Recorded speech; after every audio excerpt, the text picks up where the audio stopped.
Coming up this week on New Media Tech, we have toys and more toys showing you how you can get audio into your computer. Right after this.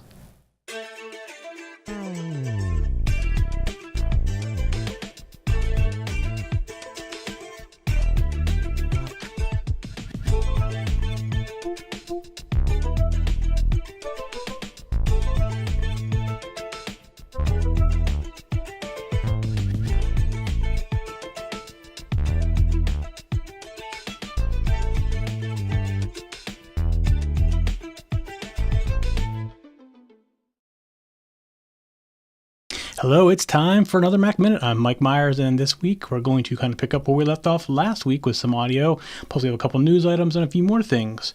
So we're going to get started here right off. First thing in news this week, something kind of big I think happened this week. I haven't had a chance to test this yet, but YouTube has now announced YouTube Live. There are a few things that you have to do to get into it, which one of the things we don't meet is we never really sent to be a partner before. So we're in that process right now, but they do say to have over 1,000 subscribers. Well, we have over 1,000 subscribers, but we have multiple channels. So we're trying to figure out how that works. We don't have one channel for all of our shows. Each show has its own channels. However, each of those shows but one has over 1,000 subscribers already. So any of them could be put into a live stream. So we're trying to figure out what's the best way to handle that. Do we just create one large stream and merge our shows, which I don't really want to do because I know our shows are different enough that not everyone watches all of our shows. But would they allow us to create one stream with all of our shows duplicating it? So we're going through those questions now with YouTube, and we are not a partner. We're trying to figure out all the steps we got to go through to become a partner. But with YouTube Live, from what I can tell, there is no commercials or ads in it like Ustream or anything like that, at least not yet. The couple of the people that I've talked to that have been testing it have said that they have fairly long delays, sometimes the 20 to 50 second delay, which would be a little bit weird in a live show. Of course, if you're not interacting with us, you would never notice the difference. But if we're trying to get interaction from you in our chat room, that definitely makes a difference. And that's something we want to experiment with as well. So we don't know where it's going to take us, but it's something we do plan to experiment with, and I hope to get more information from other people that have tried it already as well. Only thing we use YouTube for is to put our videos up there because it's an easy way to get found in search engines, and that's also how we embed our video on our website. That's why we have, a typical video gets between 7,000, 12,000 views is because people are watching it on our website when we announce it and through searches on YouTube, because we only have about 1,200 subscribers average probably on our channels. We're trying to increase that. That's why we're always asking you to go out and hit subscribe, because the more of those we get, the easier it is to promote our shows and stuff like that. So that's why when we ask you to go out and subscribe on YouTube or even give us a like in iTunes, that's huge for us. In fact, this show in iTunes doesn't even show up with a rating yet because we don't have enough comments and ratings for it to show up in the rating system, which means we're going to be presented on the front page. So that's why we're always asking for your help.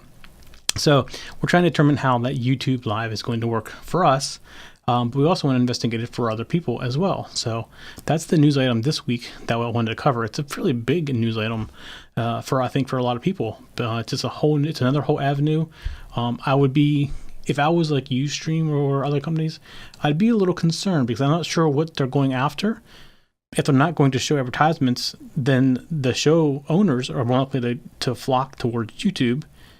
That doesn't say they're not going to do it ever. That may change in the future as well. They could go to some kind of freemium type thing where they're just not trying to get the people to broadcast on it and get people to use it.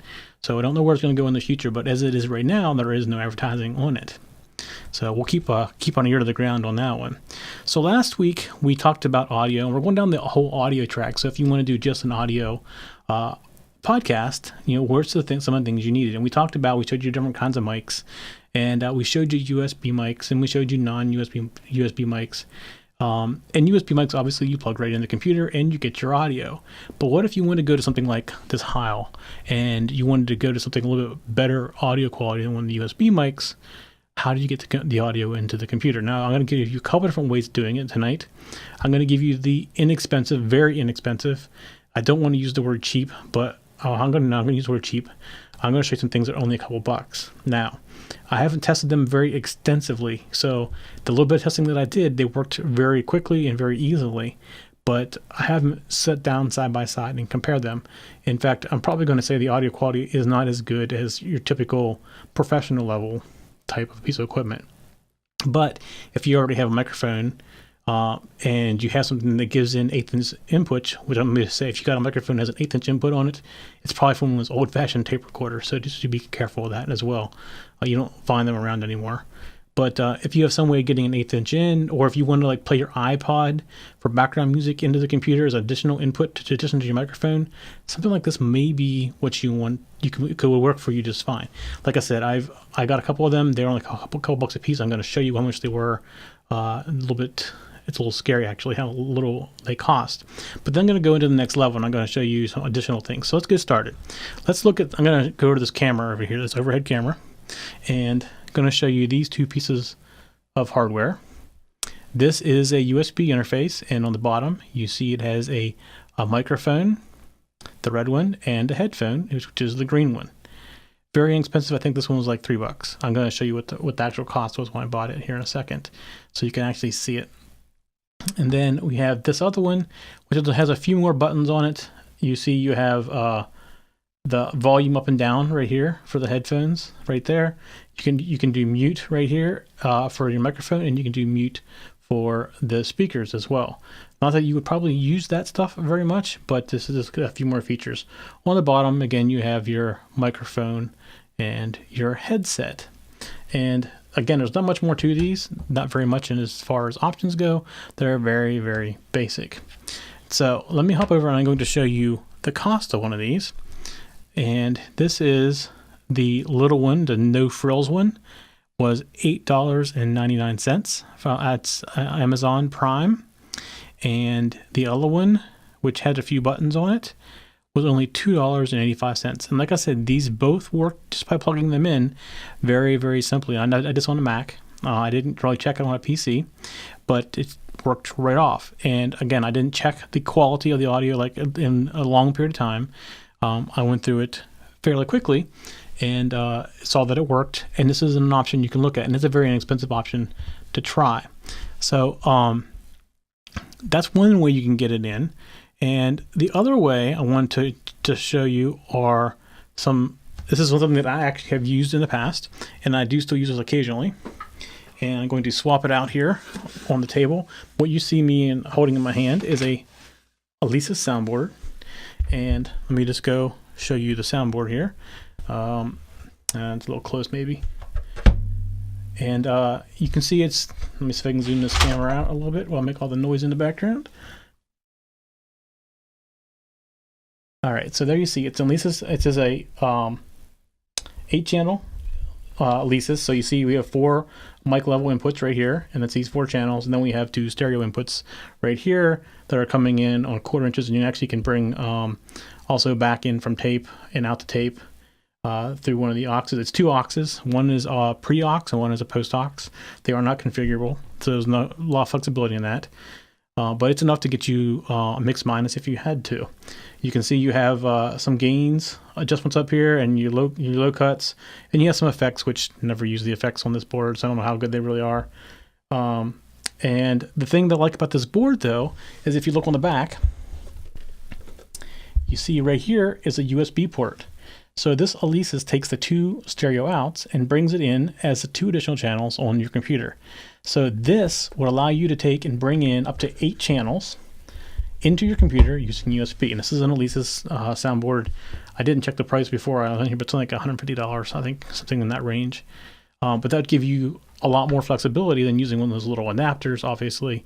And I've used it in the past quite a few times, and the audio sounds great. So it's always worked very well for me, and it's a great option if you're traveling around. In fact, that's kind of how I use it, or have used it in the past, is bringing this in USB. I typically do record audio out to something else and separately as a backup, but it's always worked fine. Never had to go back and use that. So this is another option to get audio in. Now there's other companies that make these. I like Alesis equipment for the most part, so that's why I had this. And this is actually couple years old for me now. I don't remember exactly how old it is. Some people don't like the funny things, don't like the turn knobs versus the faders. It doesn't bother me either way, because you generally get the audio set and you don't mess with it after that anyways. But this is another option, and it's not. It's a fairly inexpensive option as well. But what I also want to show you is some other audio interfaces, and I don't have these here. So I'm just going to show you some different ones that I've used in the past, and that's over here. And we'll go to this very first one. I've used Lexicon once, so and I had a good experience with it. So I'm going to say it's not a bad option. It's a lower cost of the three options I'm getting ready to show you though. So they basically have 2-channel ins, so you can do a stereo left and right in through USB. So it's less channels than what the mixing board is. However, I would consider it a little bit higher end. Well, for the most part, higher end. Yeah, so you still need a soundboard, or this one you can do 2 mics in, and you can basically center them, and they both would be 2 separate mics, or you can do left and right input. And there's also a monitor mix too, so you can plug in a headphone and see what's going into the computer as well. And that's $59 or $60 basically. Now, one of my favorite ones is the PreSonus. I use quite a bit of PreSonus gear. I actually very much like it. Their mic pre's are really good, really warm. Again, this is a 2-channel, and you see the price jump up here. It's a $149, and this is again a USB. And you still have your headphone monitor, which just comes out the back. It does take different types of inputs, so this will allow you to do both XLR or 1/4-inch inputs, which I don't think that the Lexicon had that. No, well, actually, the Lexicon has a little bit of a mixture of stuff here. If you look at the back of it, it's the front, where's the back? So the Lexicon has 1 mic and 1 line. So basically, you would have to somehow take your XLR microphone down into a 1/4-inch, or use 2 separate line ins to do it that way as well. Because you see on the front is the instrument, so not good for doing 2 mics necessarily, or even some kind of stereo mix. But when you get to the PreSonus, you'll see these plugs, and these are XLRs and 1/4-inch. The 1/4-inch goes in the center, and you see the 3 pins where the XLR goes, and it slips on the outside. And there's not really a lot going on in the back of PreSonus. You see you have MIDI, and actually the other one didn't have MIDI on it either, but in your case, most people don't probably need MIDI. But then you have your main outs as well in your phone right here. So it can also do main out, which the other one, the Lexicon could as well. That was what the line out was for. So see, it's a very simple 1-channel, 2-channel. You can mix your input, your playback, your headphone volume, and your main output volume. And the USB goes right to the computer, and you can record right in to the computer with it. Very good equipment. I can definitely recommend the PreSonus equipment. I have a lot of good experience with them. I've also had good experience with M Audio. And you'll see this one's actually probably a little bit more expensive. Actually, I'm not even sure I can get a price on this one in here. No, actually on their site. They make a couple different versions of this. They make a more professional version of this one as well, but this one works just fine for what you're trying to use it for, with getting just 2 channels in. With all these products, though, if you want to get more than 2 channels, you're going to have to buy some kind of mixing board. So you may want to look at a mixing board with a USB interface as an option. You can see it's USB powered. It looks like, I'm pretty sure all of these, and definitely the PreSonus and the M Audio, have phantom power. I'm not sure about the Lexicon, if it has phantom power or not. I don't see where it has phantom power, so it may have it, it just doesn't say it. I don't see any kind of 48 volt switch on it either.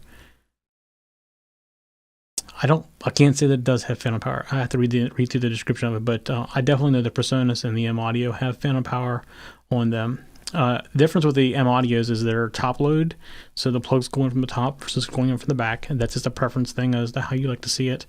I think I personally like them coming in from the front and the back, but the problem with the PreSonus is it's in the front, so you want to load your cables into the front, and you can see they come into the front right there. And that's sometimes a little bit awkward cabling wise, so it doesn't really matter so much. But I will say the quality of the M Audio stuff is just as good as the PreSonus. From what I can tell, the mic pre's on the PreSonus may just be slightly warmer. than the mic pre's that are on the M Audio. But I've had good experiences with both of those. Like I said, I've only used the Lexicon one time, so I can't really comment so much on that one. So that's the different ways you can get your audio into the computer when you're trying to record audio. Now, you can do the same way when you're recording video. You still have to get the audio in, so this stuff all applies to somebody doing video as well. Although there's additional options you have with video, which we'll talk about later. And some of them are even on camera, and depending on what you're using to switch, you could take a camera mic, which doesn't always sound good, but in a pinch you have it, things like that as well. All right, so that is getting audio into the computer. Now we're going to continue next week down the audio path just a little bit more.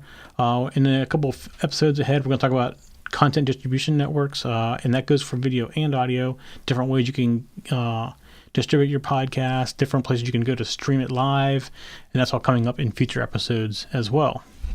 So I think I mentioned this last week. We're going through a couple of changes here, and I'm trying to insert some equipment to automate our workflow a little bit, because what you probably don't know is when I record this live, and if you're watching the stream live, you don't see any lower thirds in this area, like right here. And if you watch it post, you do see that. So what happens with our shows here is when we get done recording here, we hit stop, we take it over to another machine, copy it off, and we stick it into an editor, and we basically trim the beginning and the end of it off so it starts and stops the right place. We throw the intro on the front and any other ads or billboards that go in the front, and then we throw the ending on as well, and then we throw lower thirds in, and then we render that out. And after we hit render, we're pretty much done with it. Everything else is automated at that point. But the thing is, it can take a half hour sometimes to go through and edit stuff and copy the files off and all that. So what we're trying to do is get to the point where it's all kind of automated.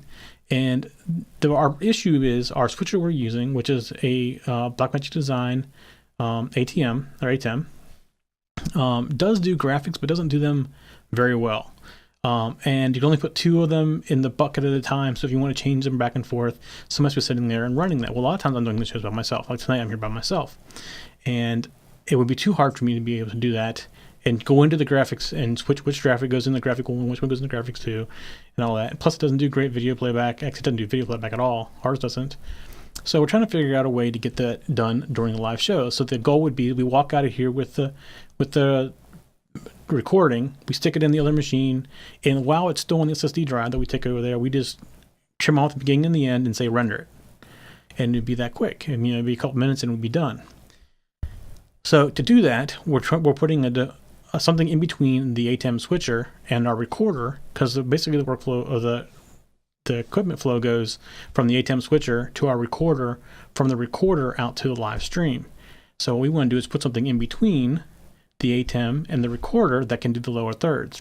So we've decided to use Wirecast on a Mac Mini, and you saw some of the equipment last week that is in that process. So it's all plugged up now at this point. Although at this moment we're still not going through it. We're still working out some kinks because Wirecast is kind of new to us, or new to me especially, and we're trying to figure out how to automate that with the ATEM.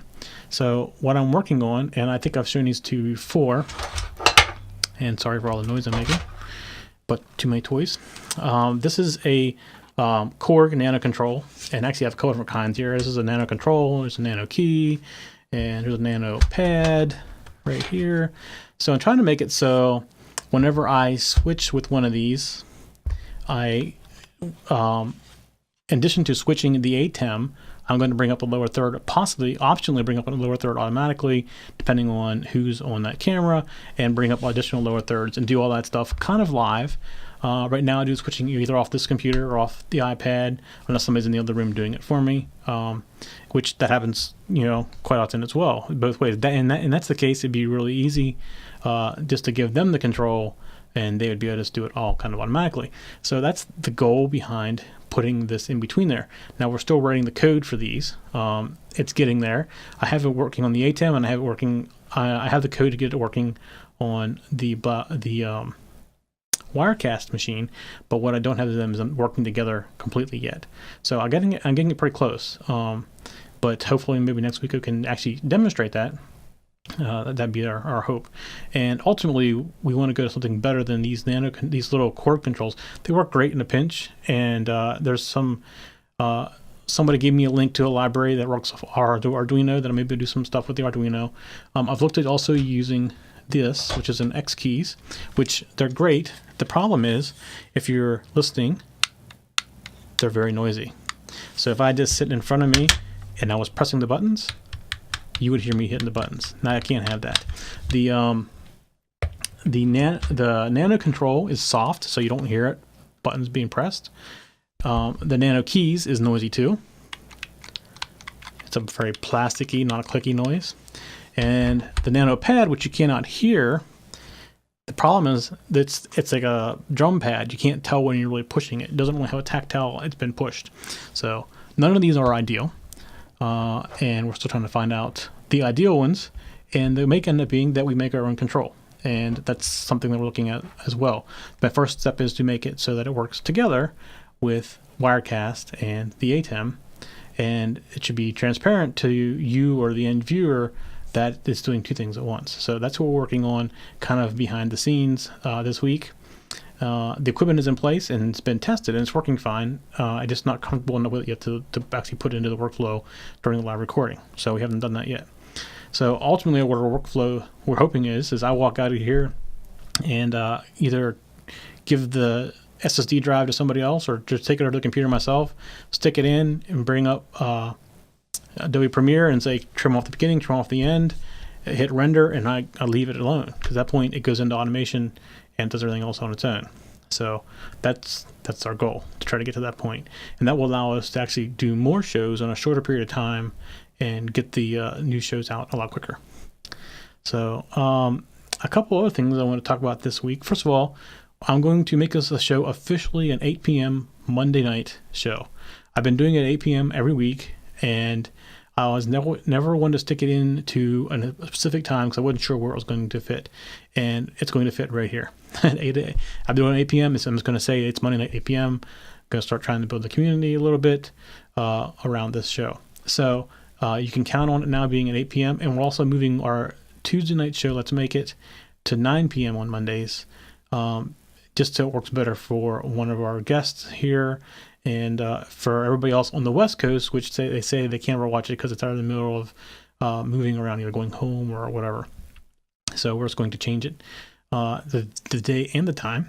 And we probably won't have any shows planned, and at least not immediately, on Tuesday nights. We will probably release the program on Tuesdays, but that is, again, a pre-recorded, and you may just be lucky enough to find us recording it one day when you stop by and watch a live stream. It doesn't happen. We don't announce that, then we just do it. So one of the other things, and let me see if I can actually get to it before I talk about it.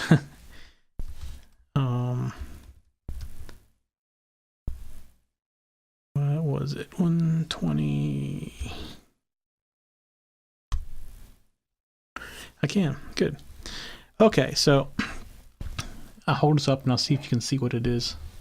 Can you read that? No, not really. You can probably read what it says. It says on air. Oh, it says on air to me. How's that? No. You can't read it because the protective cover is still on it. But we have been working on this light, and here's the rest of it right here. That is software controlled, and it actually goes out and reads your stream to determine if you're online or offline your stream. And we're very close. Actually, we have it working. We're just trying to work out a couple of little mounting issues and things like that at this point. And I can actually show you the interface. So this is the current measurement for the last 24 hours of both Ustream and Justin TV. Right now, they're the only two CDNs that I know for sure I can get viewer data from. Now you see this little blank spot right here. That's because I had it offline so just before the show started again to show you what it looked like. So I have no data for this period of time. And if you scroll down, you can see I have it for a longer period of time. Here's 7 days worth of data, averaged every 5 minutes. And then scroll on down, and here is 2 weeks. And you scroll down a little bit farther, and there it is by month. So you can kind of see what the view is. And You see right here, we have Ustream and Justin TV are green. That's just basically saying that they are both up. If something would happen that one of those would go down, they would turn red. Now, when you can program the light, you give the light in your settings here, your details,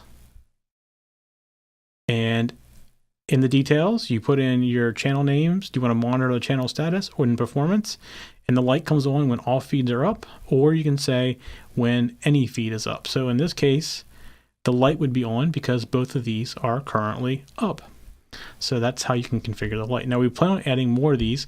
I did request from Vaughn TV, and they can tell me if it's on or off, online or offline, but it can't tell me the user count. So I have to go through and decide, do I want to modify it so that I can tell you when the light's on, but it won't be able to measure it. So that's something we can do as well. And I'm looking for other CDNs that can do this. The four that I use, I only know that Ustream and Justin TV can do that, and Vaughn can do status of the light or status of the stream. But from the other ones that I've used, I don't think there's any measurement. There's nothing public, at least, as far as an API to go out and check that. So if this is something that's interesting to you and you know of an API for another CDN, please let me know. I'll be happy to add that in here. It's a very quick add, and definitely would like to grow this to as many CDNs as possible. And you only got to use the ones that you have. If you don't use Justin TV, you leave a blank and it just ignores it. It won't even show up on your screen, won't measure it or anything. So definitely like to expand this light a little bit. All right, let me go look at my notes, but I think that's pretty much all I wanted to cover for this week. Like I said, it'd be a very quick week. And so next week, we're going to talk about some free tools. I'm reading my notes, sorry, I don't look at the camera. Some free tools to help you get organized. Now, we use Google Docs, and we're going to cover that in pretty good depth because we share a lot of the documents we do around here with you can outsource or things like that do other work for us as well. So it's a great way to keep organized. We've actually gone and moved all of our Exchange email into Gmail now, so we don't have hosted Exchange anymore. That's all been closed up. And there's some really good tools out there. There's other tools that we've written some custom stuff in, and one of them that I use a lot is called Podio. It's Podio. It's by Citrix, and it's one of the things that they installed. Asked if we wanted to install when we put in Google Docs. Do you want to try Podio? I thought, sure, I'll try it. And that's actually how we track now upcoming show ideas, guests, things like that. So we're going through and we're tracking all that stuff as well. And then the week after that, I think we're going to cover CDNs, content distribution networks, or I forget the other name people use for them, but they basically are places you stream your stuff to distribute your content, whether it be audio or video. There's both. There's CDNs for both. And we're going to cover those a little bit. And then the week after that, I think we're going to cover software to do your podcast. We have our own software that we've written here. We'll show you what it does, but that's not something that's publicly available. There's some things you can do in WordPress, although we're not big fans of WordPress. There are some WordPress plugins that can do a lot of this work for you as well. And plus you can go places to like FeedBurner and things like that will do a lot of the stuff for you. Some of the CDN networks that you can join will do this stuff for you as well, and we'll cover all that and the pros and cons to all that, because there are some pros and cons to all the different ways that you can do that, and we want to make sure you understand what the pros and the cons are for all the different options, because we don't want you to get stuck somewhere and later on figure out, like, I shouldn't have done it that way. That wasn't a good idea. And that's happened to us, so we don't want that to happen to you. If you have, first of all, let me go through this whole spiel of subscribing. I mentioned this in the beginning. It's very helpful for us if you subscribe. It helps us more than you really understand, probably. If you're watching it on YouTube, hit the subscribe button. Give us a thumbs up and a like. Leave a comment. That kind of stuff's awesome. Helps us out considerably. If you're getting this like through some kind of podcasting network like iTunes or something like that, there's generally a way you can rate or leave comments about the podcast, and that's definitely helpful, especially in iTunes, because in iTunes, until you get so many ratings, you don't even get a rating. They say there's not enough feedback to give a rating, but if you don't have a rating, you can't do a lot of things in iTunes to help promote yourself. So it's very helpful for us if you just go out to iTunes, leave us a comment, rate our shows. It doesn't have to be 5 stars, although I really appreciate 5 stars. It doesn't have to be 5 stars. If we're a 4-star to you, then we're a 4-star. But any kind of rating out there definitely helps us show up and get out of the unrated area, which is part of our problem with this particular show. Is we're in the unrated area because we don't have enough comments out there. If you are watching us on YouTube, again, subscribe.